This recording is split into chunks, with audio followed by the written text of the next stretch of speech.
W imię komunistycznej utopii w Kambodży zamordowano ponad 25% społeczeństwa.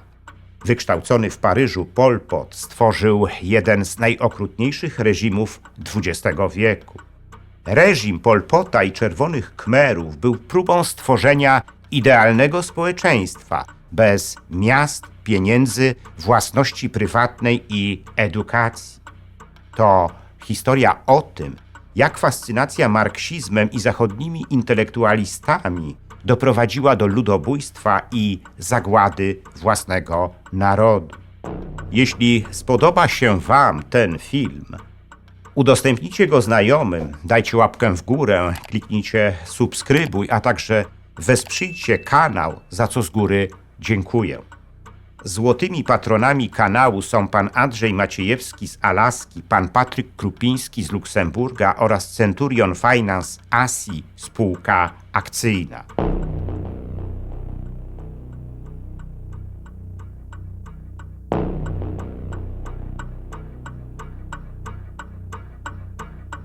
W XX wieku było wielu komunistycznych zbrodniarzy. Wszyscy z nich krwawo zapisali się w historii świata. Wielu z nich zostało ukształtowanych w lewicowych salonach Paryża, który zawsze był jedną z najważniejszych stolic Europy. Najważniejszym wśród nich był Pol Pot, współtwórca komunistycznego ruchu Czerwonych Khmerów i dyktator Kambodży. Gdy stanął na czele państwa, jego ofiarami zostało co najmniej 2 miliony ludzi, co stanowiło ponad 25% całej populacji Kambodży. Takich ofiar nie poniosło nawet żadne państwo w czasie II wojny światowej. Kambodża jest więc tym państwem, które doświadczyło absolutnie największych zbrodni w XX wieku. Paradoksalnie Pol Pot, zanim stał się krwawym komunistycznym dyktatorem, odebrał konserwatywne wychowanie i edukację. Dopiero gdy wyjechał do Paryża, zaczął podążać w stronę najbardziej skrajnych lewicowych idei. Salotsar, bo tak brzmiało prawdziwe nazwisko Pol Pota, urodził się w 1925 roku w zamożnej rodzinie chłopskiej. Uczęszczał do katolickiej szkoły podstawowej, a potem do technikum, w którym kształcił się na wykwalifikowanego stolarza. Dzięki wsparciu ciotek, które były konkubinami kambodżańskiego monarchy, został uczniem prestiżowego Instytutu Buddyjskiego. Mając 24 lata, wyjechał do Paryża, gdzie otrzymał stypendium na Sorbonie. W Paryżu zapisał się do kambodżańskiego koła studiów marksizmu-leninizmu. Razem z nim w tym studium znalazło się kilku jego kambodżańskich kolegów. Wszyscy z nich, nie wyłączając Pol Pota, bardzo szybko zafascynowali się działalnością francuskiej partii komunistycznej, która otwarcie nawiązywała do idei Stalina. Jednym z idoli grupy stał się też Jean-Paul Sartre, znany francuski intelektualista. Ten ostatni również był zafascynowany Stalinem i nie dopuszczał do siebie informacji o tym, że sowiecki dyktator dopuszcza się masowych zbrodni w swoim państwie. Poniekąd była to cecha wszystkich francuskich intelektualistów zafascynowanych komunizmem. Uważali oni, że nie można informować francuskich robotników o zbrodniach w Związku Sowieckim, bo stracą wiarę w komunizm. Pol Pot i jego koledzy zaczytywali się również w pracach ekonomisty André Gunder Franka, który twierdził, że miasta pasożytują na wsi i trzeba to wreszcie zmienić. Tego typu teorie komunizujących francuskich intelektualistów wywarły ogromny wpływ na Pol Pota i jego kolegów. Ale Pol Pot nie ukończył studiów w Paryżu. W 1953 roku powrócił do Kambodży. Po powrocie do kraju został dyrektorem jednego z kambodżańskich liceów. Znalazł się również wśród przywódców Czerwonych Khmerów, ruchu skupiającego kambodżańskich komunistów. Ale to Pol Pot i jego koledzy z czasów paryskich nadawali ton polityczny temu ruchowi. Gdy wybuchła wojna w Wietnamie, Pol Pot dokonywał ataków z pogranicznych terenów Kambodży na Wietnam Południowy, wspierany przez Amerykanów. Gdy w 1975 roku wojna w Wietnamie się zakończyła, czerwoni Khmerzy przejęli władzę w Kambodży. Dokonali tego bez większych problemów, ponieważ wskutek wojny domowej kambodżańska armia i administracja były już wtedy w stanie rozkładu. Na czele nowego państwa, czyli Kampuczy, stanął Pol Pot, ale swoją władzę sprawował zupełnie inaczej niż inni komunistyczni przywódcy. W kraju nie było kultu jednostki i gospodarskich wizyt przywódcy w towarzystwie najważniejszych aparatczyków. Pol Pot nie odbywał też zagranicznych wizyt. Jego władzę cechowała niespotykana wcześniej skrytość działania. Zmieniał rezydencję i był chorobliwie podejrzliwy wobec wszystkich. Miał za to do dyspozycji ślepo mu posłuszny aparat, za pomocą którego sprawował swoją władzę w kraju.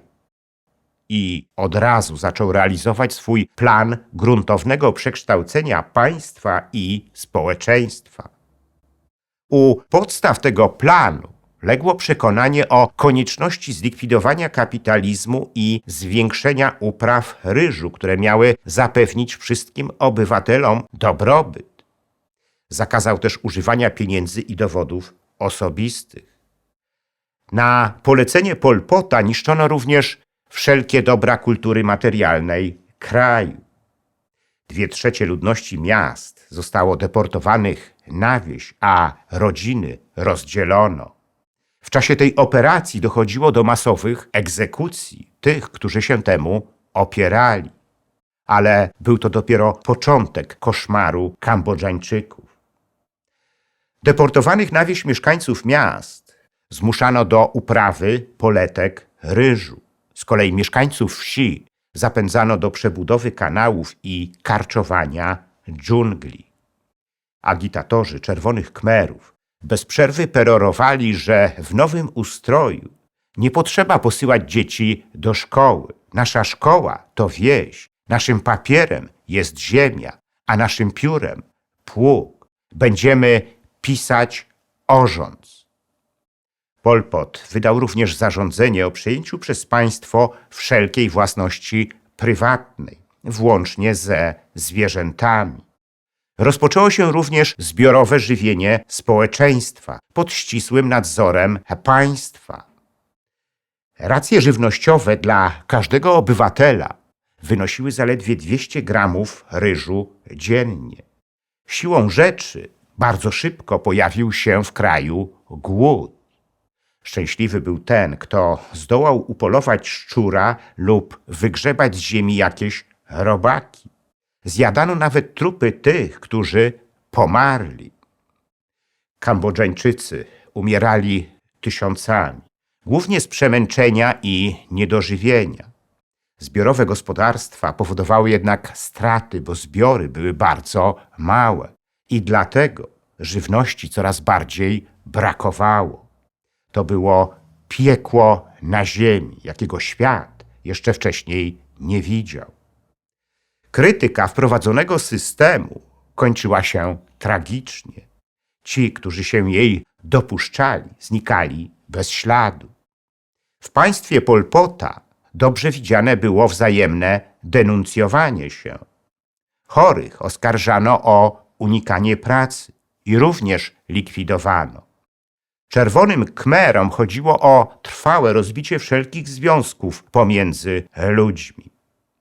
Niezadowolonych z życia w Kambodży karano wyrokami śmierci, które były wykonywane potajemnie, najczęściej poprzez uderzenie łopatą lub motyką w głowę. Ofiary tych mordów miały być nawozem dla kambodżańskich pól ryżowych. Masowe mordy odbywały się również w więzieniach. Zabijano w nich nie tylko przeciwników politycznych, ale również tych, którzy umieli czytać i pisać. Siłą rzeczy przedstawiciele kambodżańskiej inteligencji znaleźli się na pierwszym miejscu. W pierwszą rocznicę przejęcia władzy Czerwoni Khmerzy wymordowali całą wioskę, w której urodził się Lon Nol, były prezydent Kambodży, który uciekł z kraju. Wojna zbrodni była też napędzana przez lokalnych kacyków. Jeden z nich mówił, że intelektualiści noszący okulary są leniwi i wysysają energię z ludu. I dlatego właśnie ich likwidowano. Wszyscy podejrzani o złe pochodzenie klasowe trafiali do więzień i byli torturowani, i to w bardzo sadystyczny sposób. Niejednokrotnie tych tortur dopuszczali się nastoletni chłopcy zwerbowani przez Czerwonych Khmerów. Zdarzało się nawet, że nie oszczędzali oni nawet kobiet w ciąży, wyrywając z ich ciał płody. Ale pomimo tego rządy Czerwonych Khmerów nie wzbudzały oporu. Po pierwsze dlatego, że zanim doszli oni do władzy, w kraju przez kilka lat toczyła się wojna domowa, którą wszyscy byli zmęczeni. Po drugie dlatego, że Kambodżańczycy naiwnie uwierzyli w to, że Czerwoni Khmerzy, chcąc rządzić krajem, będą potrzebowali specjalistów. A więc i dla nich znajdzie się miejsce w nowym ustroju. I wreszcie po trzecie, wszyscy Kambodżańczycy byli wyznawcami buddyzmu i głęboko wierzyli w reinkarnację. Postrzegali więc śmierć jako karę za występki w poprzednim życiu. Reżim Pol Pota został obalony w 1979 roku przez komunistyczny Wietnam. Doszło do tego z czysto politycznych powodów. Pol Pot był prochiński, natomiast Wietnamczycy byli prosowieccy, a patroni obu stron, Chiny i Związek Sowiecki, byli już wtedy w głębokim konflikcie. I dlatego właśnie reżim Pol Pota został obalony przez Wietnamczyków przy poparciu Sowietów. Spowodowany przez Czerwonych Khmerów głód, masowe egzekucje i czystki pochłonęły życie ponad 2 milionów Kambodżańczyków, czyli ponad 25% całej ich populacji. W tym aspekcie było to największe ludobójstwo w dziejach świata. Przez wiele lat istniała wokół tego ludobójstwa międzynarodowa zmowa milczenia. Nawet Stany Zjednoczone nie chciały się nim zajmować. Chyba dlatego, że Czerwoni Khmerzy w ostatniej fazie wojny wietnamskiej stanowili zaporę przeciwko siłom komunistycznego Wietnamu. Ale postawę Amerykanów wspierało również wielu lewicowych intelektualistów, którzy uważali, że ludobójstwo w Kambodży to nonsensowny prawicowy wymysł mający przykryć zbrodnie wojskowych dyktatur w Ameryce Południowej. Dopiero w latach 90. świat mógł usłyszeć o masowych zbrodniach w Kambodży, zobaczyć fotografie przedstawiające stosy trupów i usłyszeć relacje tych, którzy zdołali przetrwać reżim Pol Pota. I dopiero wtedy zaczęto mówić o osądzeniu zbrodni Czerwonych Khmerów. Tych ostatnich było jednak zbyt wielu, aby tego dokonać. W aparacie Pol Pota pracowały bowiem tysiące Kambodżańczyków. Tłumaczyli oni później, że przystąpili do Czerwonych Khmerów tylko dlatego, że groził im głód. W rezultacie tego w społeczeństwie dość długo istniał opór przed rozliczaniem zbrodni reżimu. Sam Pol Pot również nigdy nie został pociągnięty do odpowiedzialności. Zmarł w 1998 roku nieniepokojony przez nikogo. Dopiero gdy w 2004 roku władzę w Kambodży przejął Norodom Sihamoni, syn króla Norodoma Sihanoukka, sytuacja zaczęła się zmieniać. W 2007 roku pod zarzutem czynnego udziału w zbrodni ludobójstwa aresztowano kolegę Pol Pota, Janga Sary, który był wicepremierem i ministrem spraw zagranicznych. W czasie swojego procesu, który zaczął się w listopadzie 2011 roku, Sary miał najdroższego adwokata z Paryża, gdzie kiedyś studiował. Tyle tylko, że śmierć Janga Sary nie pozwoliła na dokończenie tego procesu. Rozpoczęto również ekshumacje w miejscach masowych zbrodni i pochówki ofiar, a także budowę miejsc ich pamięci. Teraz kambodżańskie władze muszą zadbać o edukację społeczeństwa na temat zbrodni reżimu Pol Pota. Tak czy inaczej, największą odpowiedzialność za ludobójstwo w Kambodży ponosi Pol Pot i jego koledzy, a także zachodni intelektualiści, którzy zapłodnili ich umysły chorymi ideami politycznymi.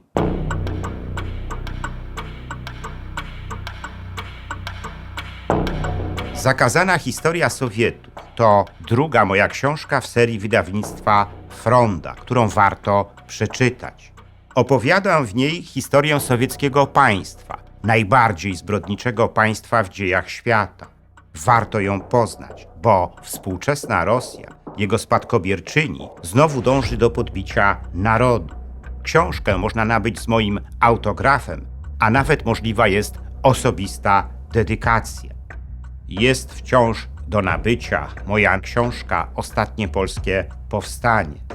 Ta książka dotyczy antykomunistycznego podziemia w Polsce. Dowiecie się z niej o tych aspektach jego działania, o których nie mieliście jeszcze okazji usłyszeć. Jednym z nich jest rola sowieckiego NKWD w ostatecznym rozbiciu tego podziemia. Zachęcam do zakupu tej książki. Każdy kupujący otrzyma ją z moim autografem. Dziękuję za liczne komentarze filmów na kanale Zakazane Historie i wpłaty. W sposób szczególny chciałbym podziękować złotym patronom, którymi są pan Andrzej Maciejewski z Alaski, pan Patryk Krupiński z Luksemburga i Centurion Finance Asi, spółka akcyjna, a także srebrnym patronom, wśród których są panowie Dariusz Kwoka, Dariusz Wietrzykowski, Arkadiusz Strykowski, Bartosz Filip Cichy, Sebastian Nastarowicz, Zbigniew Foryś oraz Kongres Polonii Kanadyjskiej z okręgu Toronto, Stowarzyszenie Nasza Polonia z Australii i firma informatyczna Sagitum S.A. Dziękuję również pozostałym patronom, gdyż każda kwota wsparcia jest dla mnie ważna. Zachęcam wszystkich do wspierania kanału Zakazane Historie, co pozwoli na jego dalszy rozwój. Teraz można to zrobić nie tylko przez Patronite. Szczególnie dla patronów zagranicznych przydatne są możliwości bezpośredniego wsparcia na YouTubie w formie jednorazowej wpłaty klikając podziękuj, a także cyklicznych wpłat klikając wesprzyj na dole ekranu. Wpłat można też dokonywać przez PayPal oraz bezpośrednio na moje konto bankowe, którego numer widzicie teraz na ekranie. Więcej informacji na temat wspierania kanału na różne sposoby znajdziecie w opisie pod filmem.